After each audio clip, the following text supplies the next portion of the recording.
I did not expect my own wife to tell me I smelled like poverty.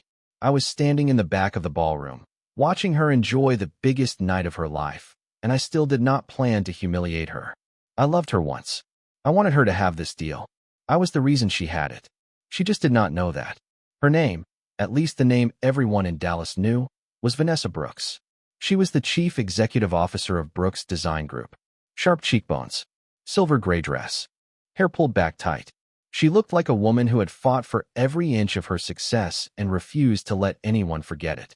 My name is Daniel Brooks. I am her husband. The man she called Unworthy, in front of 200 people, several reporters, and more cameras than I could count. Here's what happened. The ballroom of the Crescent Hotel was glowing that night. Amber lights, tall windows looking over the Dallas skyline. The air smelled like champagne and expensive perfume, but behind all that was something else.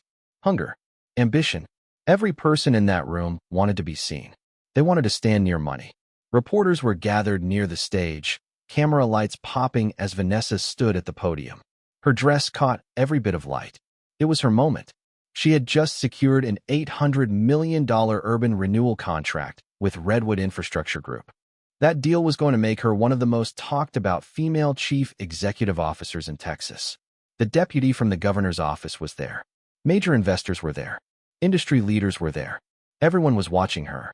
Everyone thought she had pulled it off all by herself. None of them knew that I was the majority owner of Redwood Infrastructure Group. None of them knew that the quiet man at the back of the room was the one who had signed off on her contract. I sat at a table near the back, hands folded, wearing a plain navy suit. No flashy watch. No custom cufflinks. No sign of the money I had. I do good business when people underestimate me. For years, I let Vanessa believe I was just steady, kind, ordinary, a good husband for the photographs.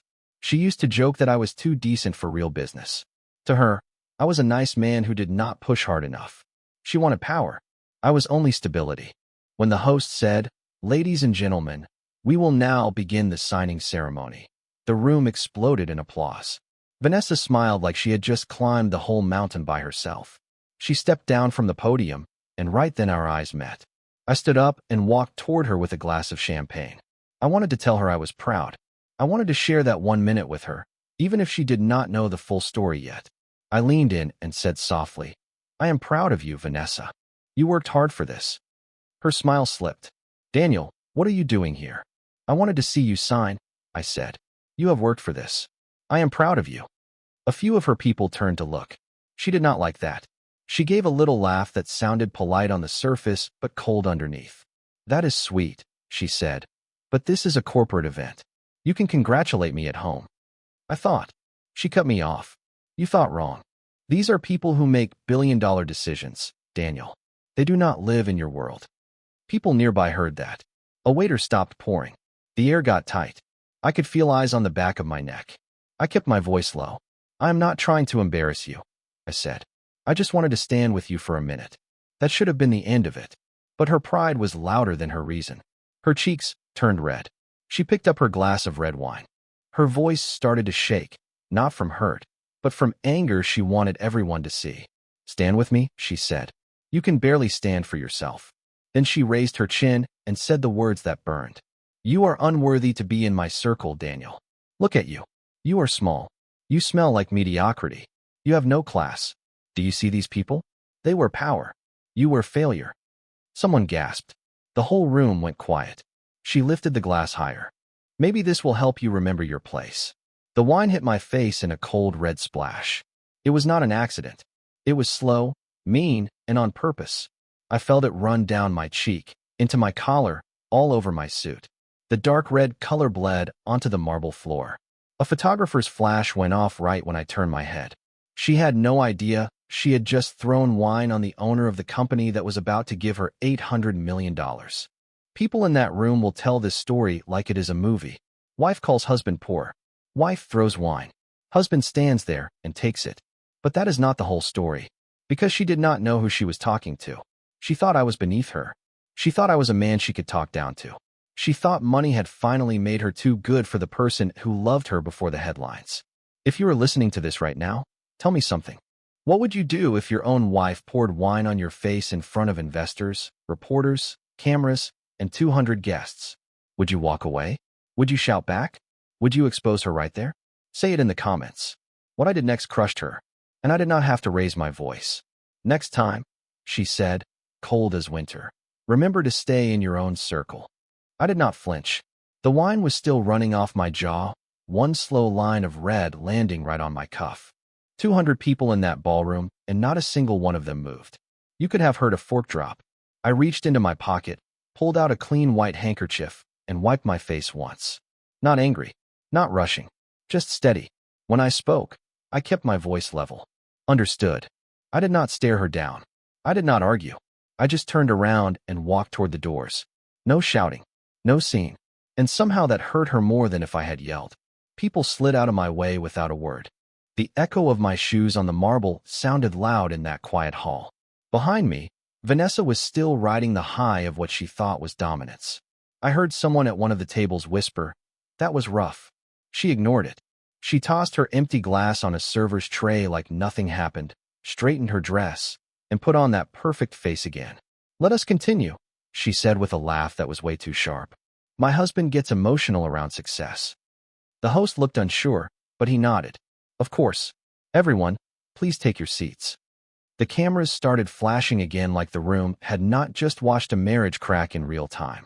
I pushed through the doors and stepped outside onto the hotel steps. The night air in Dallas was warm but clean. There was a soft yellow glow from the streetlights, and for a second I just stood there and breathed. I pulled out my phone. 2 numbers were already saved for moments exactly like this. I was not hurt. I was not even surprised.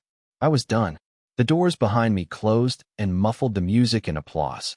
Inside, Vanessa was smiling wide, thinking she had climbed to some level where I could not follow. I hit the first number. "Pierce," a tight, professional voice said. "His full name is Ryan Pierce. Senior Operations." "Loyal." "Ryan," I said. "Terminate the contract." He did not ask why. "Yes, sir. Effective immediately. Announce it now. Do not wait for the morning cycle. I want it public." "Yes, sir." I ended the call. I scrolled down and hit the second number. Hayes speaking. This one was Monica Hayes, Chief Investment Officer at Black Elm Capital, the private equity arm that was backing Vanessa's company. "My company." "Monica," I said, still calm. "Pull every line of funding from Brooks Design Group. I mean every account, every subsidiary, every shell. If our name is on it, I want it cleared." "Yes, Mr. Brooks." "Send confirmation to my private email only." "Yes, sir." I looked up at the buildings around me. The glass caught the light and painted long amber lines across my face. The wine was drying stiff on my collar, but I left it. Let it stay. Let it be proof. Inside, the band had switched to one of those big, sweet songs rich people like to play when they think they have won. It was not going to last 5 minutes. I slipped my phone back into my pocket, fixed my jacket, and walked toward my car like a man who knew exactly what he had just set in motion. Meanwhile, in the ballroom, the applause picked up again. Vanessa lifted her chin and smiled for the cameras like she was about to sign the deal of the decade. The host's voice boomed, cheerful, clueless. "Ladies and gentlemen, tonight we celebrate a historic partnership valued at $800 million between 2 of the most forward-thinking firms in the country. Please join me in congratulating the visionary leader behind this project." People cheered. Glasses clinked. Reporters leaned in. They handed Vanessa the folder with the gold trim. The pen shone between her fingers. The host said, "Mrs. Brooks, if you will do the honors." She gave that media smile. "It is an honor. This is a moment we have spent years working toward." She was just about to sign when a man in a charcoal suit hurried down the side of the room. Phone to his ear. Eyes locked on the stage. It was Evan Pierce, the same Pierce I had called. One of the assistants tried to stop him, whispered something, and I could tell from the way his face changed that the message had landed. He went pale. He nodded once and kept walking to the front, the sharp click of his shoes cutting right through the applause. The host started to say the usual line about signing on behalf of, and then just stopped. "Sir," he whispered. The man in the charcoal suit leaned in, talking fast and low. I was not in the room anymore, but I know exactly how it went because I ordered it. Later, I saw the footage. You could see the host's face go stiff. You could hear the sound in the hall change, like people slowly realizing something was wrong. Vanessa frowned from the stage. "Is there a problem?" The man straightened, cleared his throat, and tried to make his voice sound calm, but it was not. We have just received a directive from the executive office, he said. The contract signing is suspended. Her pen stopped in the air. Suspended? She said louder. What are you talking about? I am sorry, ma'am, he said, eyes moving from her to the cameras to the investors. The directive came through less than a minute ago. We are to terminate all proceedings immediately. That is impossible, she snapped. There must be some kind of mistake. I wish there were, he said. He gave a nod to the other executives from Redwood, my company, who were already standing up, checking their phones, looking at each other. They had all just received the same order I had given outside. The energy in the ballroom flipped. A minute before, people were smiling and itching to post pictures. Now the noise was confusion, short, sharp questions. Photographers lowered their cameras. Champagne glasses stayed halfway in the air. A woman at one of the front tables whispered, "What happened?" Vanessa looked around like she was trying to wake up from something. No, this does not make sense. The chief executive officer would not cancel a deal like this without notice. Who gave the order? Nobody wanted to be the one to tell her. The man from the company shifted on his feet, glanced off stage like he was hoping for backup. Then he said, quiet but clear, it came directly from the top. Her throat closed up. From the top. Yes, ma'am. That was the moment it hit her. Not a glitch. Not paperwork. Not some junior employee making a mistake. The order had come from the very person who could make it all disappear with one sentence. Me. Chairs scraped. Laptops and folders got pulled together in a hurry. The same warm yellow lights that made her glow 10 minutes earlier now felt hot and mean, like a spotlight in an interrogation room. Her assistant, little nervous girl with a ponytail, I remember her, rushed up to the stage with her phone shaking in her hand. Vanessa, she said, voice cracking, something is wrong. We just got an email from Black Elm. Vanessa turned to her like she was hanging onto a rope. What? They are withdrawing all their investment. Her eyes went wide. Say that again. The assistant read, voice wobbling. Effective immediately, all funding support has been withdrawn. Future communication not required. It came from the director's office. Vanessa stared at the screen. Her heart was pounding so hard she could hear it over the room. That is not possible.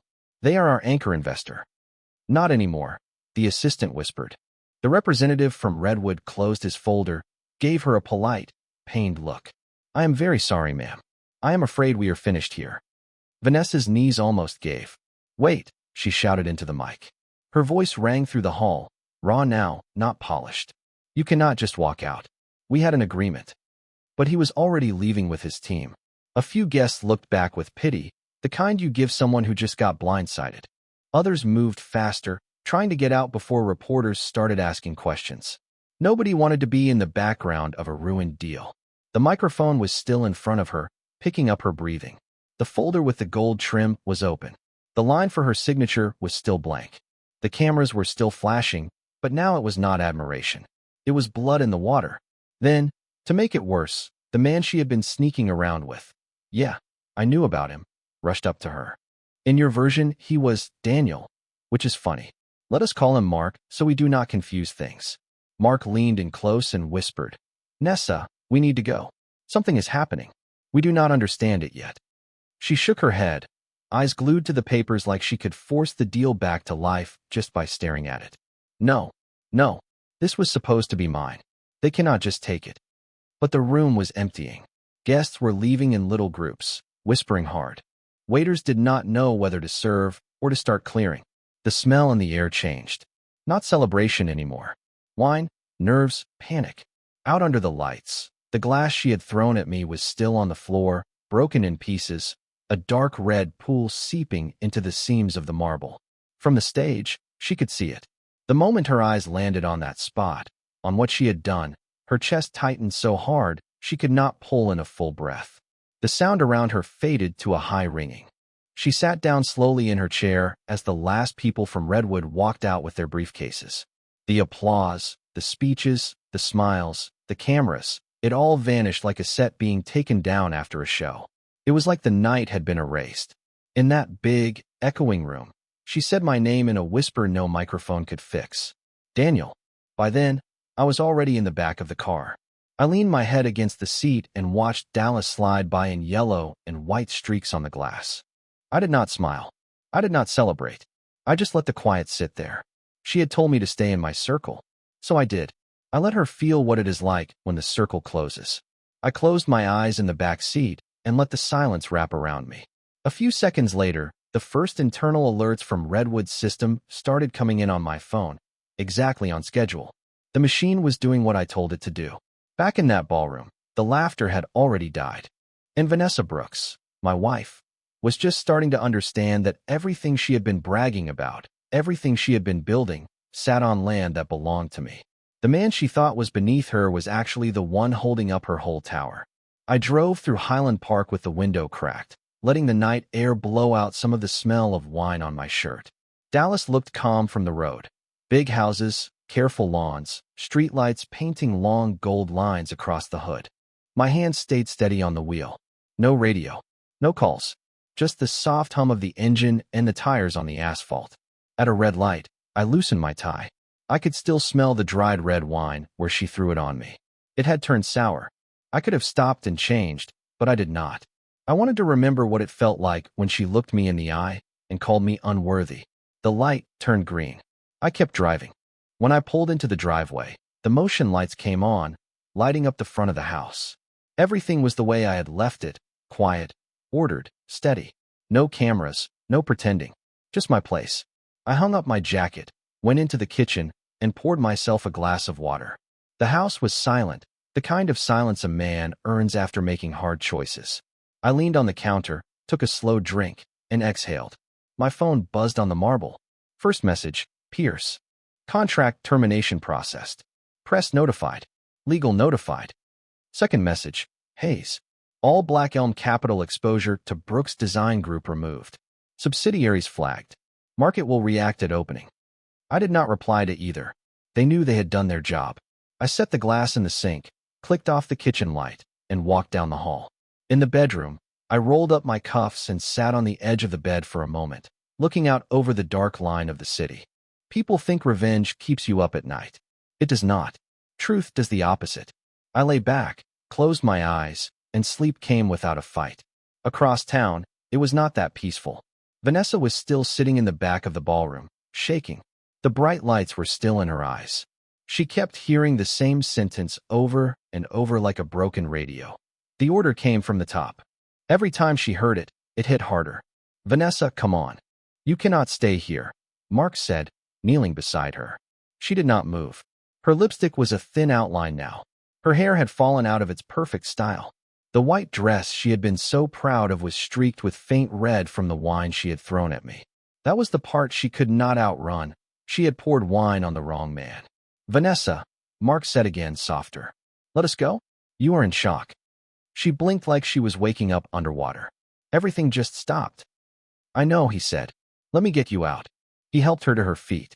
His arm stayed around her shoulders while he walked her toward the exit. Cameras were still flashing at the door.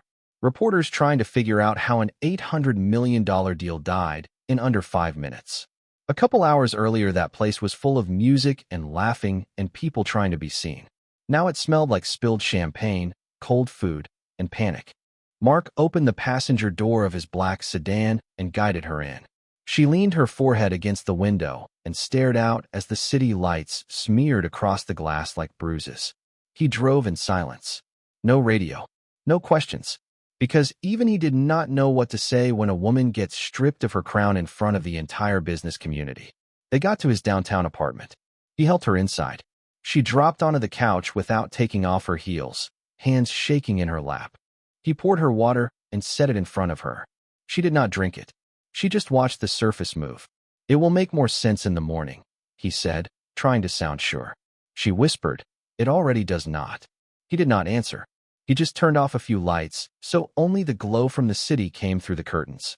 When he looked back at her, she was sitting there the same way, staring at nothing, shoulders twitching every time my voice replayed in her head. Earlier that night, right before I walked out, I had told her, calm as ever, enjoy the celebration, Vanessa. You will need the light where you are going. Now she understood what I meant. Sometime just before dawn, she fell asleep on his couch, makeup smeared, phone in her hand like it was a life jacket. While she slept, the world woke up and did what the world does. It judged fast. Her phone started buzzing over and over. News alerts. Board members. Investors. Call me. Is this true? What happened? Business sites pushing out breaking headlines. Social media catching the video. Her name trending for the wrong reason. She stirred, eyes swollen, brain foggy. Mark was already up, standing by the window with his phone, face tight. "Vanessa," he said, turning toward her, "you should see this." She pushed herself up slowly, pressing her fingers to her temples. Outside, people were already saying it. The $800 million deal had been pulled by her own husband. He asked, "What is it?" Mark turned his phone so she could see. Every business site, every finance blog, every local Dallas outlet was running the same story with huge headlines. Redwood Infrastructure cancels $800 million development minutes before signing. Anonymous majority owner pulls full funding from Brooks Design Group. Video, CEO throws red wine on husband at own contract ceremony. Deal collapses right after. She read them without blinking. Each line hit her like someone swinging a bat. She grabbed her own phone. It almost slipped out of her hand. Hundreds of unread messages. Dozens of missed calls. Her social feeds were already filled with the clips. Her laugh. The glass. The splash. My face turning as the wine hit. The room going silent. Someone had filmed every second. One person had even slowed the video down. The wine left her glass in a red curve and splashed across my face in perfect focus. The caption said, "She threw wine on her husband at her own signing." 10 minutes later, the deal was gone. Her hand shook. "No, no, this cannot." Mark's voice was soft. "It is everywhere, Nessa." She pressed her palms to her forehead and tried to breathe. The room felt too small, like the walls were moving in. Outside, the sun was up and the city was doing what cities do, driving, opening coffee shops, going to work, completely unaware that her career had ended at 8:47 the previous night. On the other side of town, I woke up without an alarm. My house was quiet. No reporters outside. No board members calling to ask what I was doing. I stretched, walked barefoot to the kitchen, and saw the glass I had used the night before still on the counter. My fingerprints were on it. I poured fresh water, took a long drink, and watched the sunlight creep across the floor. My phone buzzed once. News alerts. My name trending. People connecting the dots. Majority owner revealed. Source says husband pulled plug. I did not open any of it. Then the doorbell rang. Just 2 soft chimes. I set the glass down and went to the door. When I opened it, she was there. Not the version from the ballroom. Not the polished, camera-ready, untouchable chief executive officer. This was Vanessa with her makeup almost gone, eyes puffed from crying, hair loose, ivory dress from last night wrinkled and dull with faint red stains where the wine had splashed. She looked like a storm had gone through her. "Daniel," she said in a small voice. "Can I come in?" I did not say anything. I stepped aside. Her heels clicked across the hardwood as she walked in. She stopped in the middle of the living room and folded her arms like she was cold, staring at the floor. Then she looked up at me, eyes glossy. "Everything is falling apart," she whispered. "The contract, the investors, all of it. It is like the whole world flipped overnight." I leaned against the wall, arms crossed. I kept my face still. "I do not understand it," she said, pacing a little, rubbing at her temples. One minute we were celebrating, and the next minute the representatives just stopped me. They said there was an order from above to terminate the contract. She tried to laugh like it was nothing. It came out broken. "You know how these corporations are," she said. "Maybe it is a misunderstanding. Maybe somebody sent the wrong memo or clicked the wrong approval. It will clear up. It has to." I did not react. "And then the emails came," she said. "Black Elm pulled everything. All of it. Every investment. Every line. The accounts are frozen. The stock is already dropping. Reporters are calling. Daniel, I do not even know where to start." Still nothing from me. So she looked at me the way she used to when we were still good, when a client would threaten to walk and she would come home scared, and I would tell her we would figure it out. "I did not know where else to go," she whispered. I needed you." I walked to the kitchen, poured her a glass of water, and set it on the table between us. "You did not sleep," I said. I could not. She sat down and wrapped both hands around the glass, but she did not drink. "It is bad, Daniel. It is really bad. I have never seen anything like this. It is like someone pressed one button and erased my life. I watched her for a long moment. Someone? I asked. She nodded fast. I do not know who. Maybe a competitor. Maybe somebody on the board. Maybe one of those guys who did not get the bid. I will find out. I always do. Her voice cracked. I just wanted to tell you. Like I always do. I walked past her to the window. The morning light came in and washed over me. I turned back to her and said, calm and clear, the way I always talk when I am done pretending. That is what happens when you bite the hand that feeds you. I said. Her eyebrows pulled together. What do you mean? I gave the order. For a second it was like the air disappeared. She opened her mouth, but nothing came out. You what? You heard me. She stared at me like she was trying to make the walls explain it. You did this. I nodded once. Redwood does not do business with people who humiliate their partners. And Black Elm does not keep money in companies run by people who think respect is optional. Her voice shook. Redwood. Black Elm. She was putting it together in pieces. I looked straight at her. You really never asked where the funding came from, did you? You never asked who actually owned the company you were so desperate to impress. Her knees almost gave out. Vanessa, I said, quieter now, I believed in you. I was the one who built your company from behind the curtain. Every investor, every introduction, every check, it all came from me. Sometimes through a trust, sometimes through Black Elm. I did it because I thought I was helping my wife grow. But last night, in front of 200 people and half the business press, you showed me exactly what you think of me. Tears started rolling down her cheeks. I did not know. I swear to you, Daniel, I did not know. You did not care to know. She shook her head hard, hair falling. I was angry. I said cruel things. I did not mean half of it. Please let me fix this. Let me talk to whoever you need me to talk to. I can apologize. I can rebuild. You cannot fix this. Please, she whispered, voice barely there now. Do not do this to me. Do not let me lose everything. You can pull the order back. You can call them. You can tell them it was a misunderstanding. I let out a slow breath. It was not angry. It was tired. You poured wine on me in front of a room full of executives and cameras. You called me poor. You said I was not worthy to stand beside you. And the entire city watched it in high definition. Tell me, which part of that would you like me to erase first? She started to cry harder and stepped in close, grabbing my arm like she could hold on to the life that was slipping. Daniel, please. I was stupid. I let pride talk. I love you. I looked down at her hand on my sleeve and gently took it off.